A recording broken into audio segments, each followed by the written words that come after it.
जयपुर में 8 serial blast हुए थे। रामचंद्र मंदिर के गेट के पास मिला था जिंदा बम।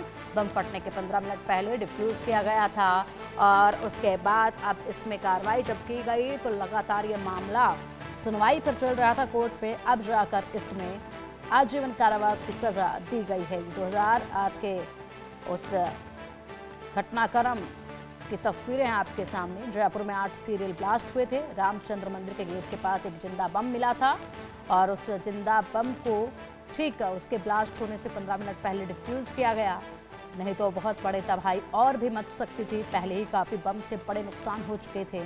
उसके बाद इस पूरे मामले में अब दोषियों को सजा दी गई है। उम्र कैद की ब्लास्ट केस में दोषियों को उम्र कैद की सजा सुनाई गई है।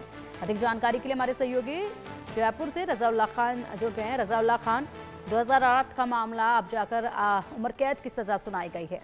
तस्वीरें हम टेलीविजन स्क्रीन पर 2008 के उस पीड़ादायी हादसे की दिखा रहे हैं जब ये ब्लास्ट हुआ था। एक एक कर 8 सीरियल ब्लास्ट हुए थे और उसके बाद पूरी तरीके से देश कांप उठा था। अब इसमें उम्र कैद की सजा सुनाई गई है।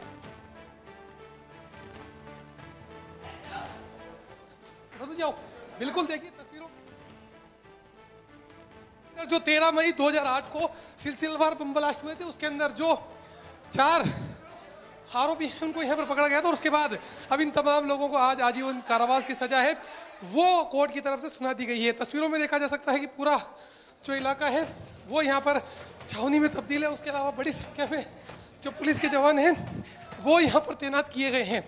फिलहाल सहयोगी कहूँगा दिखाएं किस तरीके से एक बड़ा फैसला आज कोर्ट की तरफ से सुनाया गया और उसके बाद 4 आरोपियों को यहाँ पर पेश किया गया और पेश करने के बाद जो तमाम अपडेट यहाँ पर निकलकर सामने आया कि आजीवन कारावास की जो सजा है वो इन तमाम आरोपियों को, आतंकियों को सुनाई गई। देखा जा सकता है जैसे हथियारबंद जवानों की बात की जाए, चाहे से अलग अलग टीमों की बात की जाए, वो तमाम टीमें यहाँ पर मौजूद हैं और अब यहाँ पर जो जेल है वो इन तमाम लोगों को ले जाया जाएगा, क्योंकि जिस तरीके से एक बड़ा फैसला आज कोर्ट की तरफ से सुनाया गया और सुनाने के बाद में जो आगे की तमाम कार्रवाई है अब उसको यहाँ पर अंजाम दिया जाएगा। जी बिल्कुल तस्वीरें देख पा रहे हैं। व्हील चेयर पर जिस दोषी को ले जाया गया, जब अंदर से बाहर लेकर उसे लेकर आया जा रहा था रजाउल्लाह खान, बखूबी आपने तस्वीरें दिखाई हैं, बिल्कुल लाइव तस्वीरें, एक्सक्लूसिव तस्वीरें इंडिया न्यूज़ पर। उस वक्त देखा कि मुस्कुराहट चेहरे पर थी। उम्र कैद की सजा मिली, जैसे मानो कि बहुत अच्छी सजा दे दी गई हो, ऐसी मुस्कुराहट जो है इन दोषियों के चेहरे पर नजर आई। बिल्कुल देखिए अभी भी हम इसी कोर्ट के बाहर मौजूद हैं जहां पर चारों आरोपियों को, चारों आतंकियों को आज तकरीबन सुबह 10 बजे के करीब यहां लाया गया था और यहां पर लाने के बाद जो तमाम कार्रवाई है उसको यहां पर अंजाम दिया गया। फिलहाल कोर्ट परिसर को छावनी में तब्दील कर दिया गया है। तस्वीरों में देखा जा सकता है कि किस तरीके से जो आतंकी है उनके चेहरे पर कुछ ना कुछ शिकन यहाँ पर नजर नहीं आ रही। हालांकि जो इनके वकील हैं उन वकीलों का कहना है कि हम जो अब हाईकोर्ट का रुख है वो यहाँ पर करेंगे। फिलहाल वापस यहाँ से दोबारा से जेल में इन तमाम आरोपियों को, तमाम आतंकियों को ले जाया जा रहा है।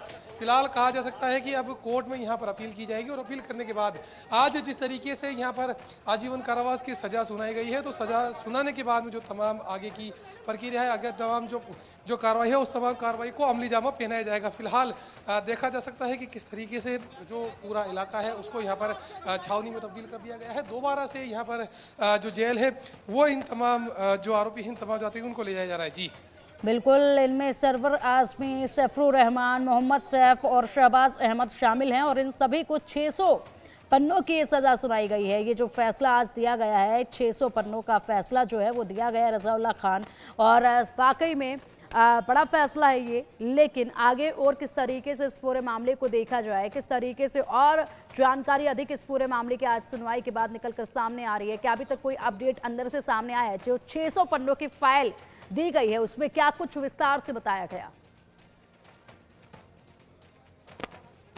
बिल्कुल देखिए जिस तरीके से जो जानकारी है वो अभी तक फैसला चाहे से आरोपी पक्ष के वकील हो या फिर जो दूसरे वकील हो उन लोगों के हाथों में नहीं गया है। जब तक वो फैसला तमाम चीज़ें हाथ में नहीं आ जाएगी उससे पहले ये कह पाना मुश्किल होगा कि क्या क्या किया गया है और क्या क्या किया जाने वाला है। क्योंकि अभी हमने बात की थी दोनों ही पक्षों के वकील से, तो दोनों ही एक तरफ जहाँ राज्य सरकार के जो पीपी थे उन्होंने अपनी तर्क दिया, तो दूसरी तरफ वहीं आरोपियों के जो बचाव पक्ष के वकील थे उन्होंने भी अपना तर्क दिया। फिलहाल उन लोगों का कहना है कि फैसला अभी तक हाथ में नहीं आया है।